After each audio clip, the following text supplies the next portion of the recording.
kalau Engkau hadir di tengah-tengah Engkau Tuhan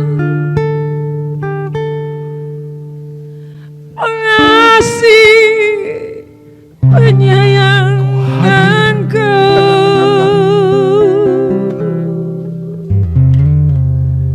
Engkau ada di depan murah hati Tuhan, panjang sabar Tuhan, maka hatiku hancur. Kasihanilah aku, tolonglah aku,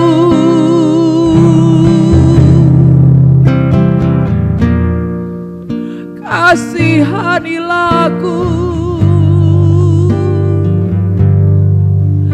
ampunilah.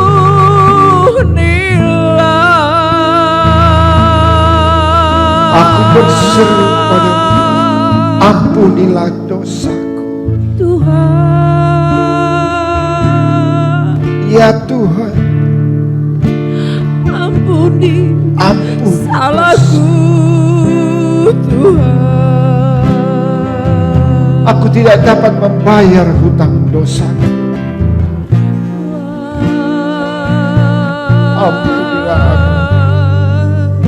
Sembuhkanlah aku.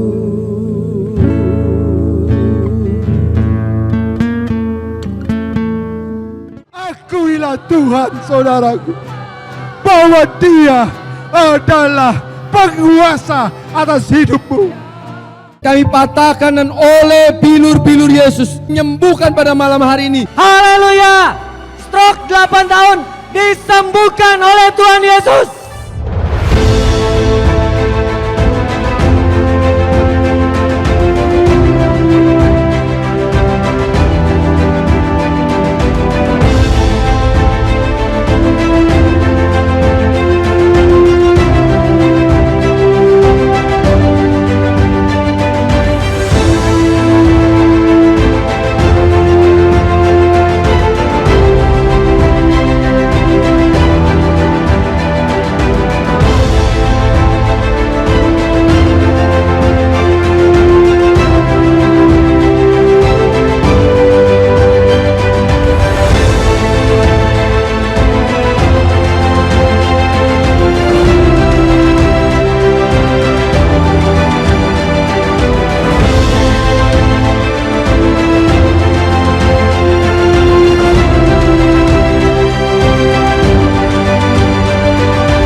So when we are afraid, we put our trust in God. Jesus loves you and He hears you.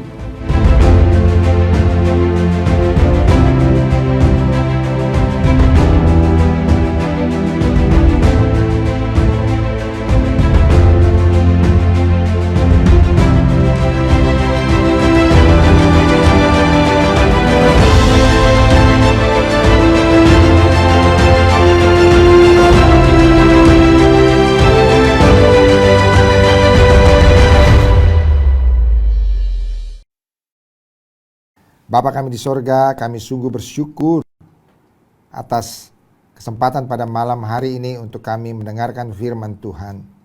Kiranya Tuhan memberkati kami ya Tuhan, supaya kami memperoleh kelepasan, keselamatan, dan mujizat daripadamu, karena kami mendengarkan firman Tuhan dan percaya. Terima kasih Tuhan, di dalam nama Tuhan Yesus. Amin. Saudaraku, hari ini kita memperingati hari kenaikan Tuhan Yesus ke surga, saudaraku. Jadi marilah pada hari ini kita melihat ada satu keajaiban yang Tuhan lakukan di kolam Bethesda 2000 tahun yang lalu. Mari kita baca dari Yohanes 5 ayat 1 dan seterusnya. Kita baca, saudaraku, bersama-sama. Sesudah itu ada hari raya orang Yahudi dan Yesus berangkat ke Yerusalem. Di Yerusalem, dekat pintu gerbang domba, ada sebuah kolam yang dalam bahasa Ibrani disebut Bethesda. Ada 5 serambinya. Dan di serambi-serambi itu berbaring sejumlah besar orang sakit. Orang-orang buta, orang-orang timpang, dan orang-orang lumpuh yang menantikan goncangan air kolam itu. Jadi saudaraku, di kolam ini ada 5 serambinya, dan di serambi-serambi itu berbaring sejumlah besar orang sakit.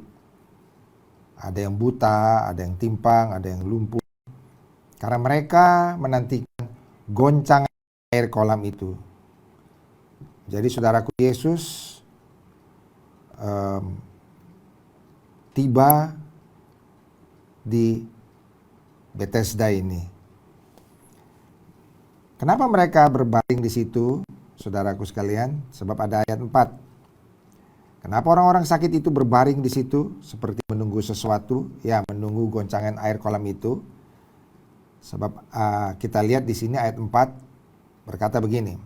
Sebab sewaktu-waktu turun malaikat Tuhan ke kolam itu dan menggoncangkan air itu. Barang siapa yang terdahulu masuk ke dalamnya, sesudah goncangan air itu, menjadi sembuh apapun juga penyakitnya. Jadi saudaraku, orang-orang ini semua menunggu. Kalau airnya goncang, maka siapa yang terlebih dahulu masuk ke dalamnya, maka itu akan sembuh. Jadi saudara dapat bayangkan, orang-orang sakit ini semua sedang menunggu dan berusaha menjadi orang yang pertama untuk masuk ke dalam kolam kalau airnya goncang karena malaikat datang. Nah, saudaraku, karena itu dapat kita mengerti. Jadi banyak orang sakit di situ berbaring.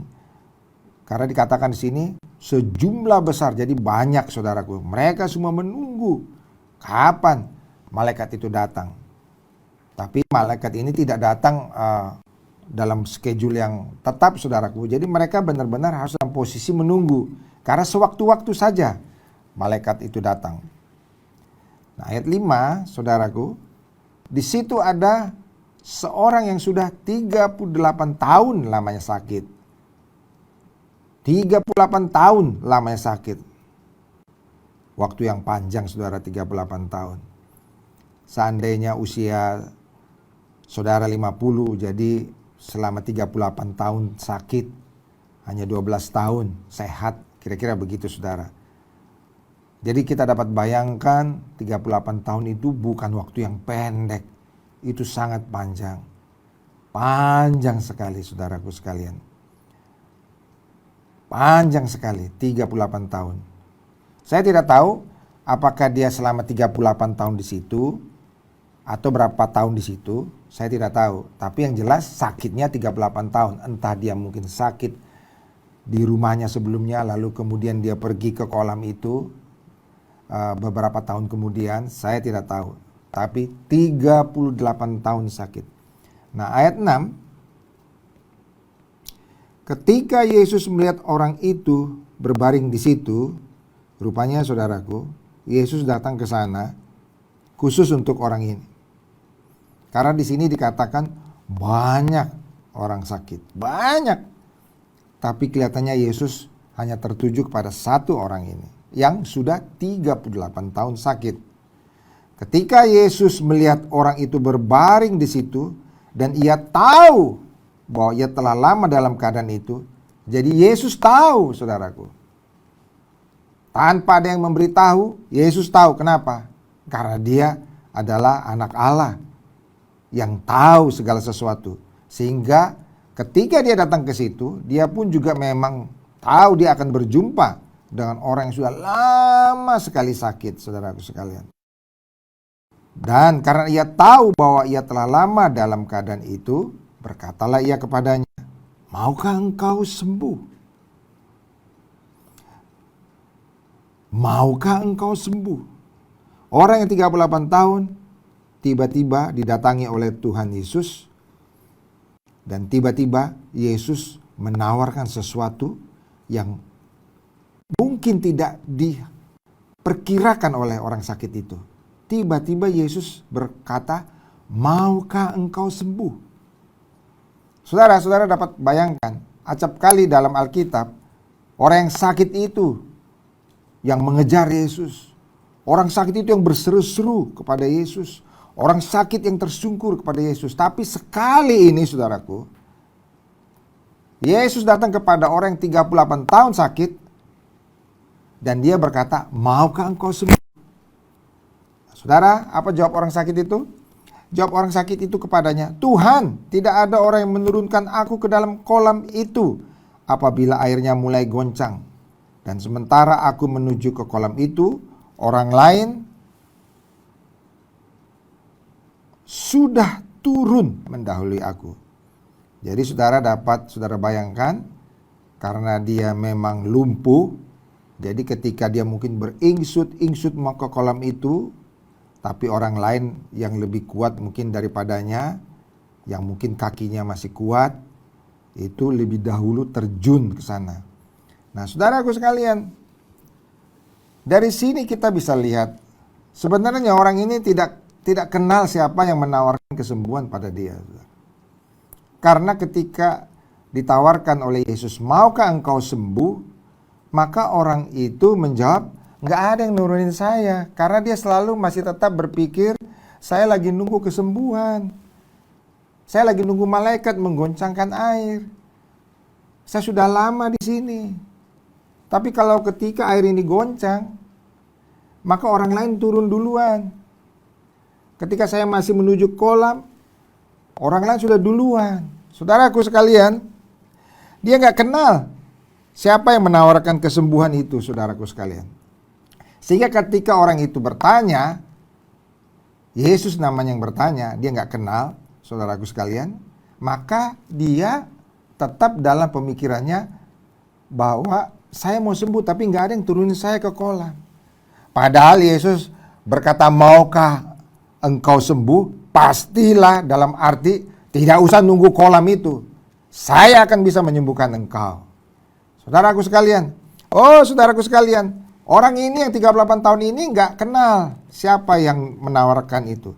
Bisa jadi dia sudah lama di Serambi itu, di Bethesda itu, jadi dia tidak tahu bahwa di Yerusalem itu sudah begitu terkenalnya yang namanya Yesus yang bisa menyembuhkan orang. Sedangkan orang buta saja, Bartimeus, tahu ada Yesus, orang Nazaret, sehingga ketika lewat kotanya dia berseru-seru. Tapi orang ini nggak tahu, saudaraku sekalian. Sehingga dia tidak seperti Bartimeus. Kalau dia tahu ini Yesus yang bisa menyembuhkan orang sakit, saya yakin dia tidak begini jawabannya. Maka pasti dia akan, "Wah Tuhan, sembuhkanlah saya." Tapi karena dia nggak kenal, dia hanya berkata demikian. Seandainya ini Bartimeus, maka Bartimeus akan berseru-seru, "Yesus anak Daud, sembuhkanlah saya." Kalau seandainya ini mungkin orang yang perempuan sakit pendarahan 12 tahun, maka dia akan menjamah Yesus. Karena asal ku jamah ujung jubahnya saja, pasti saya sembuh. Tapi dia nggak kenal ini siapa.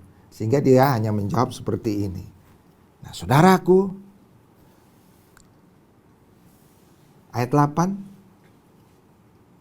kata Yesus kepadanya, "Bangunlah, angkatlah tilammu, dan berjalanlah." Dan pada saat itu juga sembuhlah orang itu.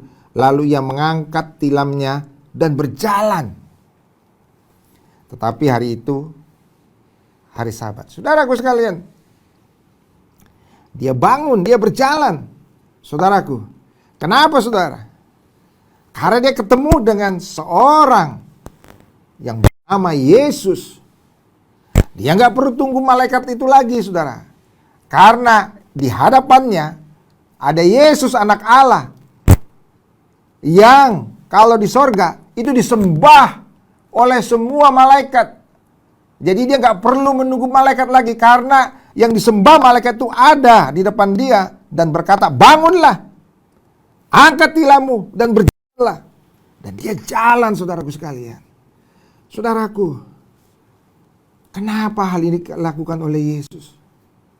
Karena Yesus itu, saudaraku sekalian, betul-betul sangat ingin menolong orang ini. Mungkin orang itu belum begitu tahu tentang Yesus dan bahkan tidak tahu. Tapi orang ini sudah 38 tahun sakit. Dia selalu berharap ada malaikat Tuhan menolong dia dan dia sudah duduk di pinggir kolam terus-menerus menunggu. 38 tahun bukan waktu yang singkat. 38 tahun dia berusaha terus untuk mencari kesembuhan. Dia sekarang ada di pinggir kolam dan rindu malaikat Tuhan datang. Tuhan tahu bahwa orang ini sudah lama sakit, saudaraku sekalian. Tuhan tahu orang ini sudah lama sakit. Karena itu kenapa Yesus hanya khusus datang kepada orang ini. Walaupun orang ini tidak mengenal Yesus sesungguhnya. Tapi Tuhan tahu. Sehingga Tuhan mendatangi orang ini dan menyembuhkan orang ini. Saudaraku sekalian, kenapa? Karena Tuhan sayang kepada orang ini. Tuhan mengasihi orang ini. Demikian juga saudaraku sekalian, apa yang kita bisa pelajari dari sini? Tuhan sayang pada kita. Tuhan sayang pada saudara. Tuhan mungkin Tuhan cinta pada saudara. Engkau mungkin merindukan satu kesembuhan dari dulu. Dan engkau tidak tahu bagaimana caranya sembuh. Engkau mungkin dari dulu juga merindukan ada satu kelepasan dari satu kedukaan dalam hidupmu. Engkau juga mungkin dari dulu sudah berharap ada orang yang melepaskan engkau dari depresi. Engkau sangat berharap, mungkin tahunan engkau tahunan berharap untuk ada yang datang menyembuhkan engkau. Engkau berharap siapa yang dapat menyembuhkan saya. Saudaraku sekalian, Tuhan mau menyembuhkan engkau. Yesus mau menyembuhkan engkau. Lihat cerita ini. 38 tahun orang itu sakit. Dan dia sudah menunggu lama di tepi kolam. Dan Yesus datang khusus untuk menyembuhkan dia, saudaraku sekalian. Kenapa? Karena Tuhan sangat menyayangi orang ini. Artinya saudara, Tuhan sangat mengenal orang ini. Dan Tuhan juga sangat mengenal kita. Apapun persoalan saudara, apapun yang ada, kendala yang ada pada saudara, problem yang ada pada saudara, sakit yang menaun yang ada pada saudara, ingatlah satu hal. Tuhan mau menyembuhkan engkau. Tuhan mau melepaskan engkau. Saudaraku sekalian, mari kita teruskan lagi saudaraku sekalian. Pada ayat selanjutnya saudaraku sekalian, dia ditanya, engkau tidak boleh memikul tilammu pada ayat 10. Tapi dia menjawab, lah orang yang menyembuhkan saya itu yang mengatakan padaku, angkat tilammu dan berjalan. Lalu orang-orang bertanya saudaraku, orang-orang Yahudi bertanya kepadanya, ayat 12. Siapakah orang itu yang berkata kepadamu, angkatlah tilammu dan berjalanlah? Saudara, ayat 13. Tapi orang baru sembuh itu tidak tahu siapa orang itu. Saudara lihat, dia tidak tahu siapa yang menyembuhkan dia. Sebab Yesus telah menghilang ke tengah-tengah orang badan. Yesus telah menghilang ke tengah-tengah orang banyak di tempat itu. Tapi saudaraku, coba perhatikan ayat 14. Kemudian Yesus bertemu dengan dia dalam bait Allah dan berkata kepadanya, engkau telah sembuh. Jangan berbuat dosa lagi, supaya padamu jangan terjadi yang lebih buruk. Saudaraku, Yesus menyembuhkan dia. Yesus mengasihani dia. Yesus sayang pada dia. Yesus mengerti kesusahannya. Tetapi saudaraku sekalian, setelah disembuhkan Yesus, maka Yesus berpesan pada dia, jangan berbuat dosa lagi. Nah, saudara-saudaraku sekalian, ayat 15, orang itu keluar lalu menceritakan kepada orang-orang Yahudi bahwa Yesus yang telah menyembuhkan. Setelah itu ayat 15 baru itu, oh yang menyembuhkan saya Yesus. Lalu dia keluar menceritakan itu pada orang lain. Saudaraku sekalian, hari ini juga Yesus mau bertemu dengan saudara. Siapapun saudara. Siapapun saudara. Mungkin saudara tidak terlalu kenal selama ini. Tetapi saudara, sampai engkau akhirnya melihat acara ini. Karena Yesus mau menyembuhkan saudara. Karena Yesus juga mau menyelesaikan persoalan saudara. Karena Yesus juga mau melakukan mujizat dalam hidup saudara. Apapun persoalan saudara. Yesus itu sangat memperhatikan kita. Sangat detail memperhatikan satu persatu dari kita. Firman Tuhan berkata, bahkan rambut di kepala kita pun dia tahu berapa jumlahnya. Sedangkan kita tidak tahu berapa jumlah rambut di kepala kita. Tapi Tuhan tahu. Saudaraku, Yesus juga tahu orang ini telah sakit 38 tahun.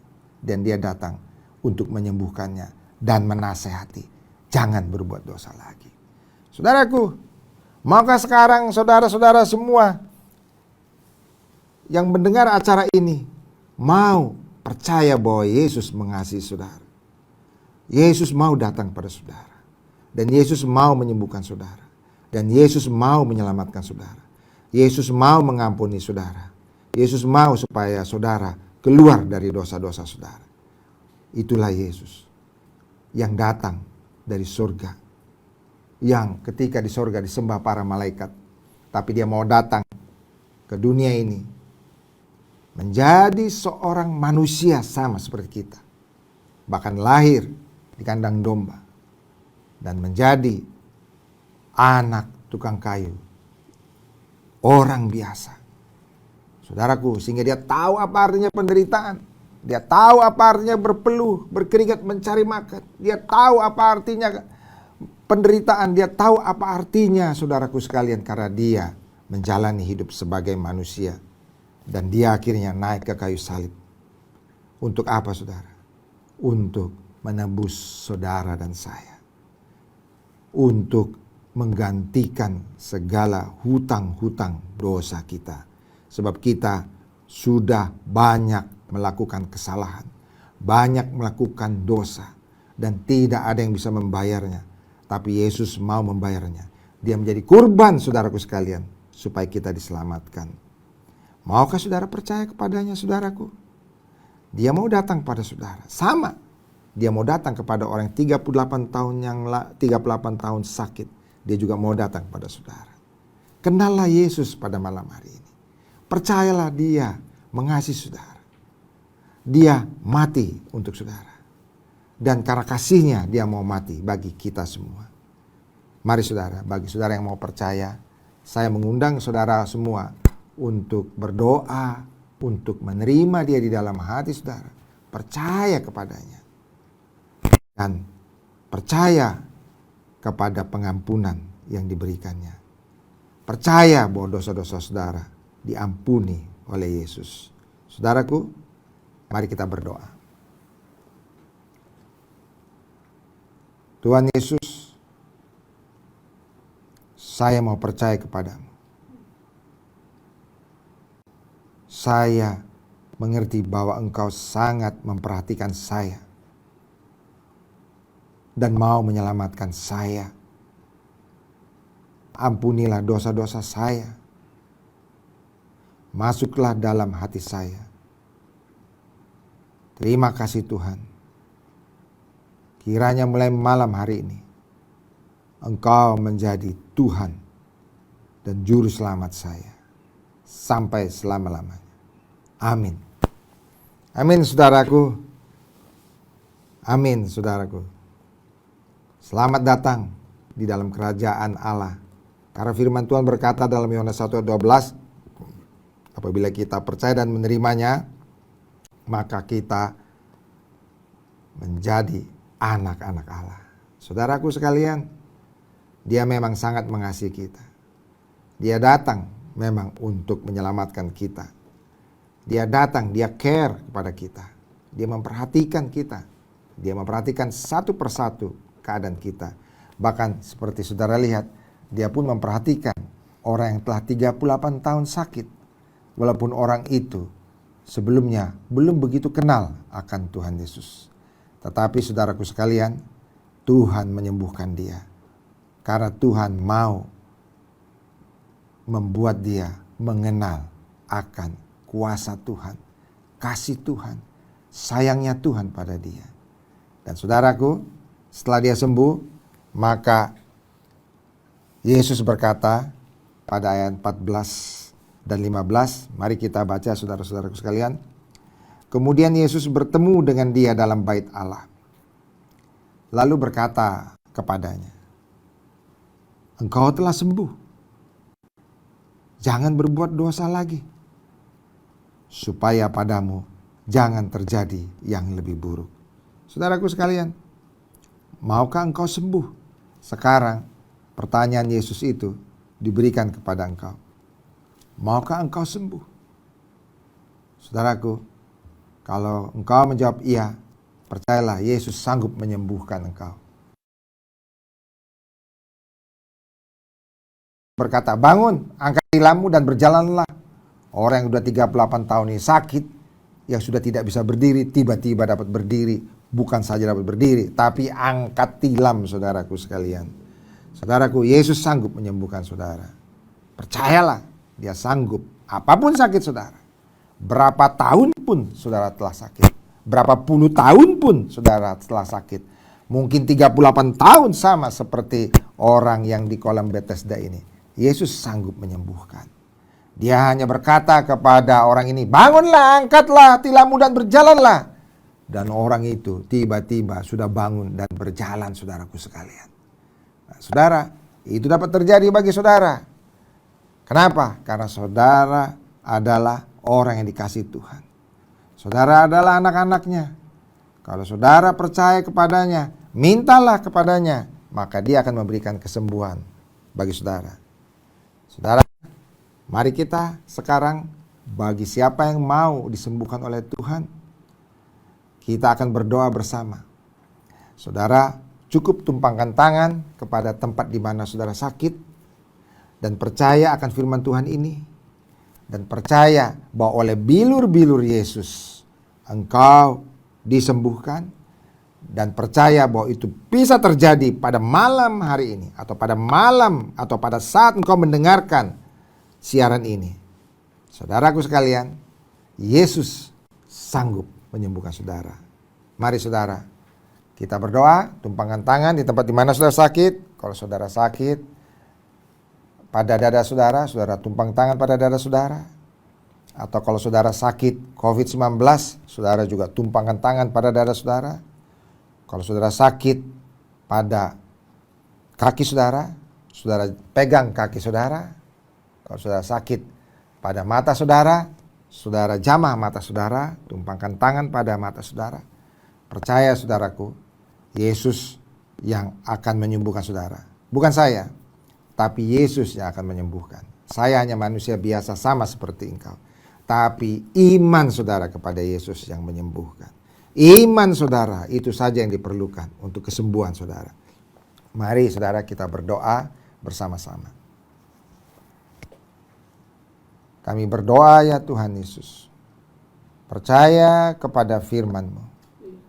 Percaya bahwa oleh bilur-bilur Yesus kami disembuhkan. Percaya seperti orang yang sakit 38 tahun ini disembuhkan oleh Tuhan. Dan pada malam hari ini saya percaya saya disembuhkan oleh Tuhan. Oleh bilur-bilurnya saya disembuhkan. Terima kasih Tuhan. Amin. Amin saudara. Percayalah kepada Tuhan. Dan kalau saudara sudah disembuhkan pada malam hari ini, puji Tuhan. Dan kalau saudara ingin menyaksikan kesembuhan saudara, memberitahukan kepada kami, saudara bisa hubungi call center yang tertera pada layar. Dan kalau saudara ingin juga didoakan lebih lanjut. Mungkin ada persoalan saudara, problem saudara yang begitu berat. Saudara nanti akan didoakan oleh tim doa yang ada pada call center. Saudara silakan hubungi call center yang tertera pada layar saudara.